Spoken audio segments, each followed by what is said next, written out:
So we're here in Hawaii today. Hope you're enjoying the weather. Beautiful, sunny, 80 degrees, low humidity, great place. If you ever have a chance to hop on an airplane and go to Hawaii, highly recommended. It is a beautiful place. So we're going to be talking about our four Hawaiian women poets. And the first one is Puanani Burgess. What we notice about these four women, what they all have in common, aside from being and coming from Hawaii, is that they are all activists in in Hawaii concerning Hawaiian indigenous sovereignty and rights. So our first poetress, Puanani Burgess, she is her poem is about her names, the names that she was giving growing up, and her three names were Kristen Bell, Yoshi, and Puani. And she is of mixed ancestry, mostly Japanese and Hawaiian, along with some other European mix. And again, you see this in Hawaii. It's quite common to see these multi-racial people, up to 25%. So she talks about growing up, and at the time, it wasn't cool to be Japanese because the Second World War had just ended, and being Hawaiian was also kind of negative in their cultural way. I don't know why. I mean, you're from Hawaii, you should be Hawaiian, but nevertheless. She talks about her, Kristen Bell was her English name, my social security card name, my school name, the name I gave when teachers asked for my real name, a safe name. Okay, so again, I really like the way that she just kind of put that out there so simply. But then again, you have to, what is a real name? Okay. Um, Her second name was a Japanese name, uh, Yoshi, and that was the name that she was called around the house by her family. And even though she looked, partially Japanese, she didn't look totally Japanese. So, and she talks about, I think she talks about her grandmother who was Hawaiian and of darker color skin. And I guess they made a lot of comments about that, even within the family.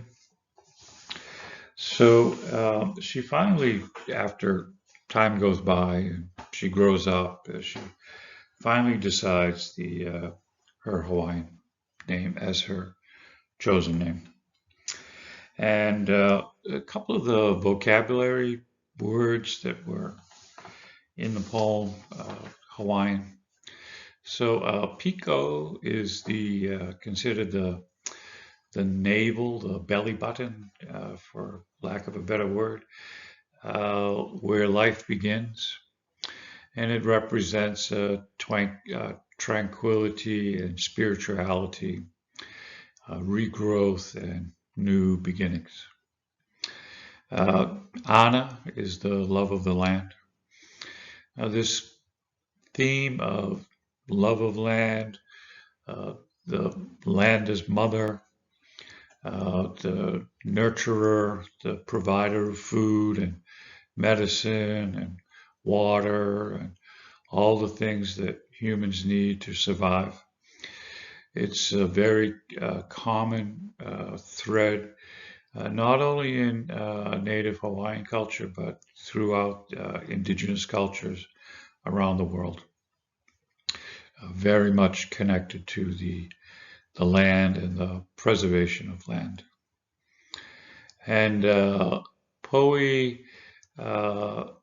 Kahiko talks about the ancestors, which is another very common thread throughout all indigenous literature, is the connection to ancestors.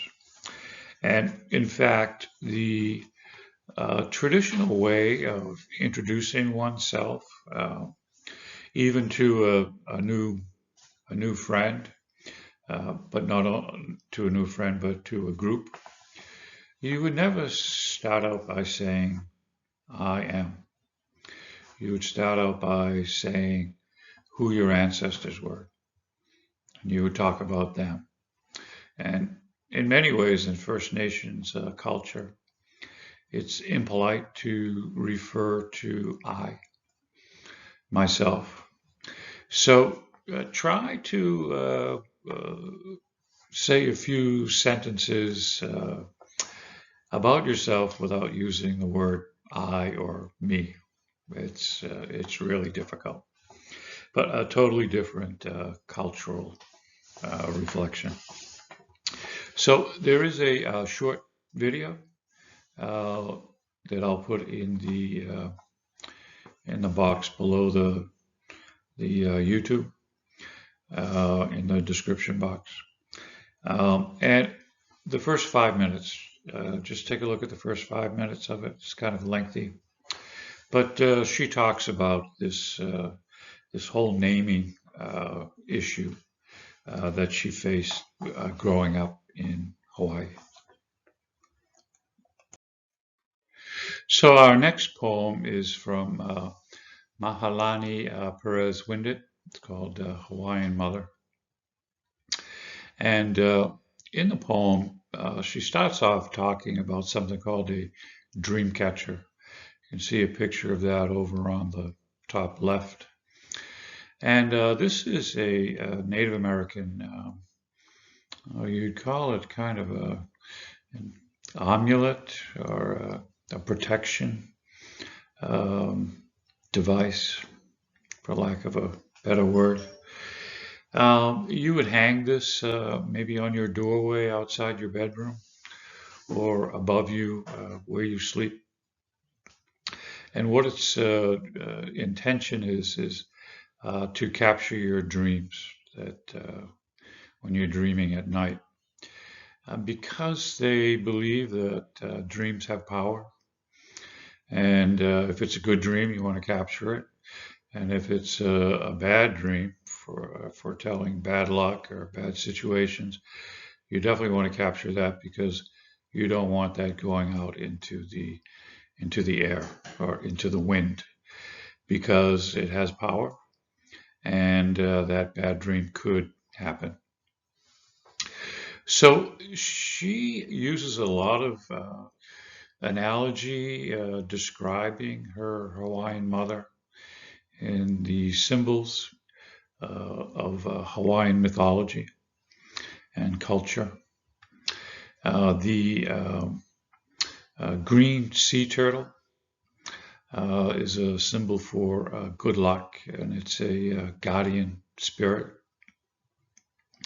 And she talks about her mother going with her father, who was a holy man, to the volcanoes to pray. And yet, in a non-traditional sense, her mother spoke English very well, knew about American culture. The Dorsey brothers are a famous jazz band from the late 40s. And she talks about the power of the volcano and Hawaii as as a Garden of Eden. Okay, so she really connects her mother with the traditional symbols of Hawaii. She mentions that her mother kind of developed an edge. And when you develop an edge, you become hard or hardened to life's realities. Okay, so Mahalina is mixed ancestry, Hawaiian and Spanish. And she too is also an activist in Hawaiian native cultural sovereignty and rights. So our next poet is Tamara Wong Morrison, and her poem is Maha Ulepu, and it really talks about the natural beauty of Hawaii, but as so-called progress comes to the Hawaiian Islands, these natural beauty places turn into urban development. And she talks about really the loss of the natural world, the natural beauty. Change, again, another theme that's very prevalent in contemporary indigenous literature. And as you can see, and this happens not only in Hawaii, but all around the world, all of these beautiful natural beauty sites, developers will come in, buy up the whole mountain or the seacoast, and start throwing up these ugly hotels and shopping malls. And this is so-called progress. Again, Tamara is an activist in Hawaiian native cultural rights. And even today, there are protests for different development projects that are going on throughout the islands of Hawaii.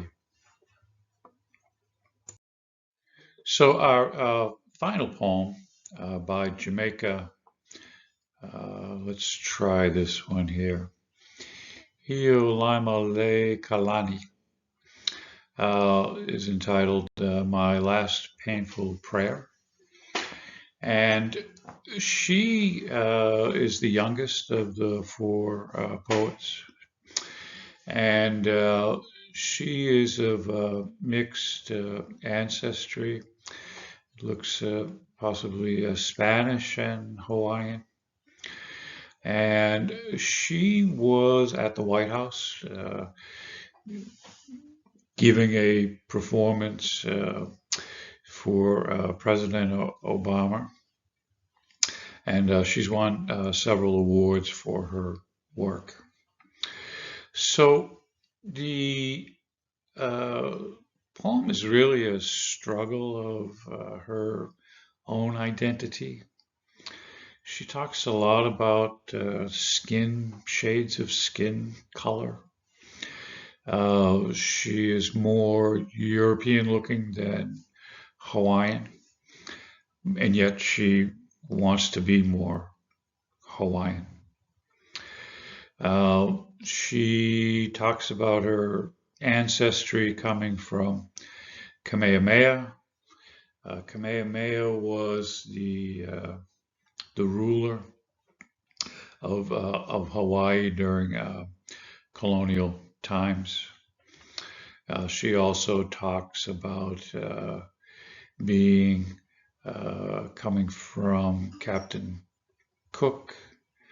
Captain Cook was a British navigator who explored the South Pacific, had been to Hawaii several times, ended up being killed there over some stolen piece of metal or some small little trinket that everybody got in a twist about.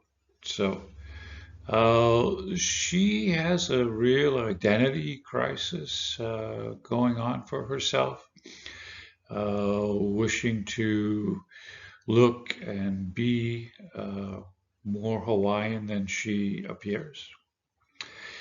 There's also a part of the poem that talks about religious conflict of her grandmother, who she loved.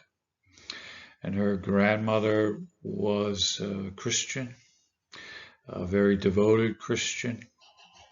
And yet, Jamaica wants to practice the religion of the native Hawaiians. It's kind of an interesting twist of a poem. The identity crisis is one of not looking more Hawaiian rather than trying to fit in. These are this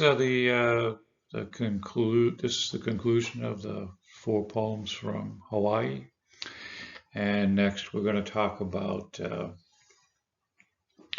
our next week's reading assignment.